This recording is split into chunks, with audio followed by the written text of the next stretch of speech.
Hello everyone, my name is Rabbi Shalom Morris, the Rabbi of Bevis Marks Synagogue.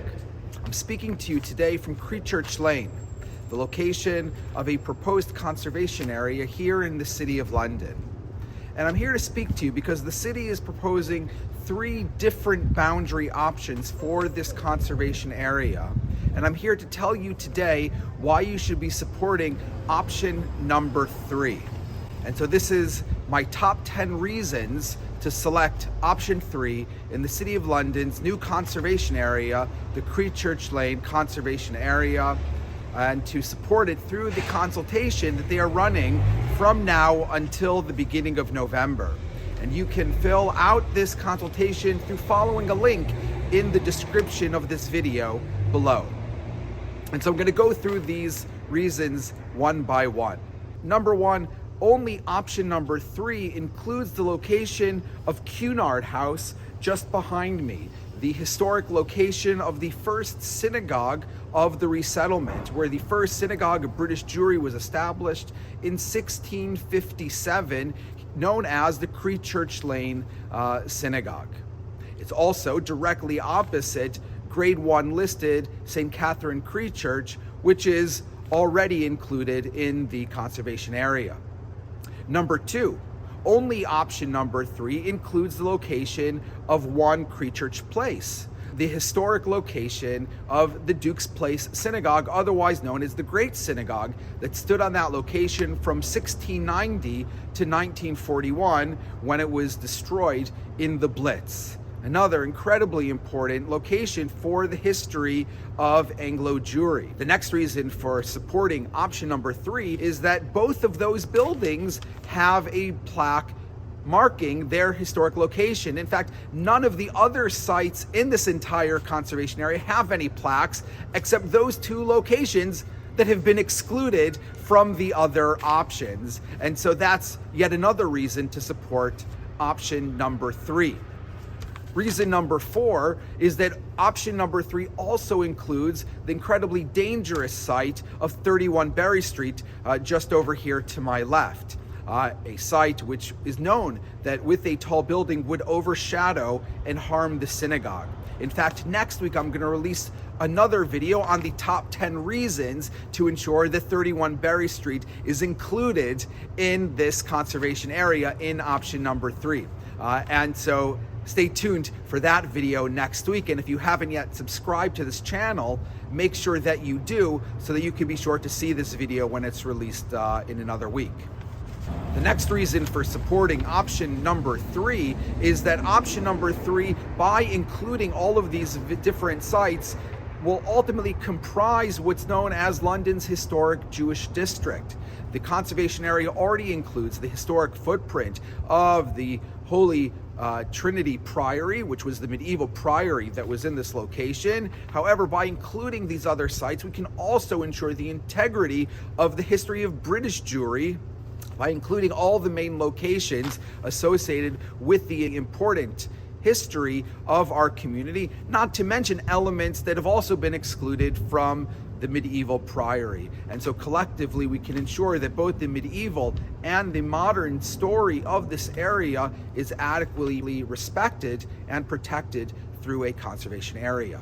The next reason for supporting option number 3 is that option number 3 also includes the historic location where there's archaeology of remnants of London's wall, which dates back, we know, to Roman times through to the early modern period, and is only included in option number 3. Reason number 7 is that the Hebrew name for Bevis Marks Synagogue is actually Sha'ar HaShamayim, which means Gate of Heaven. And we believe the community was given that name because of its proximity to London Wall.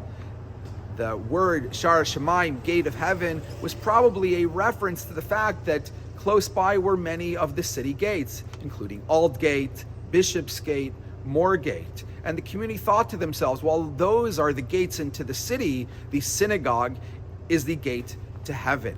And so the synagogue, and in fact the Jewish community's association to the London Wall, is an important part of understanding the story of the location of the community just within the wall, not to mention the fact that it speaks to the fact that it was on the periphery of the city, showing that while the Jewish community was permitted to reestablish itself within the city, it was, shall we say, only allowed to do so, only comfortably able to do so on its very edge, just within the city walls. And so preserving the area of the city wall as part of the conservation area helps complete the picture of the story of why this historic Jewish district was located in this area. And in fact, I've done another video previously on London's historic Jewish district. If you're interested in that, you can find a link to that video down below as well.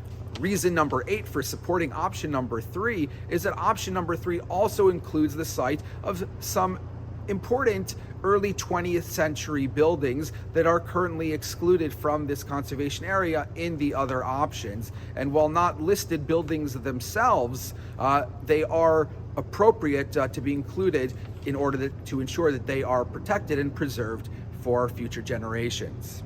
Reason number 9 to choose option 3 is that all of the sites that I've mentioned, those 20th century buildings, 31 Berry Street, 1 Creechurch Place, Cunard House, the location of the Synagogue of the Resettlement, are all located on Creechurch Lane, the name that the city is giving to this conservation area.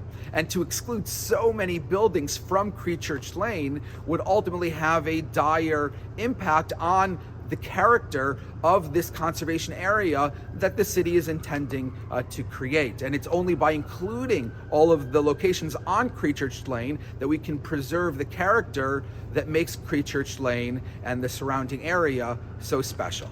And reason number 10 for choosing option number 3 is that all of the buildings in this area are of appropriate scale. They all are of a height that's similar to one another and collectively create a sense of cohesiveness to this area, allowing one to, shall we say, read the story of this area through the similarity of the scale of all of these buildings. And so whether it's a building from medieval times or from the 18th century, 19th century, 20th century, all of them fit together, clearly have been done to a certain scale in order that they would fit together within this area. And so choosing option number 3 ensures that this area will not ultimately be marred by tall buildings here, tall building here, and tall building here that will ultimately disrupt the cohesiveness of this other area, ultimately leaving a situation where the conservation area doesn't even feel like a conservation area anymore. But by choosing option number 3, you can ensure that the area in its totality will be protected and that we will create an area that really feels like a conservation area, an area that respects the important history of this street and the surrounding streets, and most importantly will protect all of the listed buildings that are included within this area by ensuring that they are not overshadowed by tall buildings that could appear throughout the area unless option 3 is selected.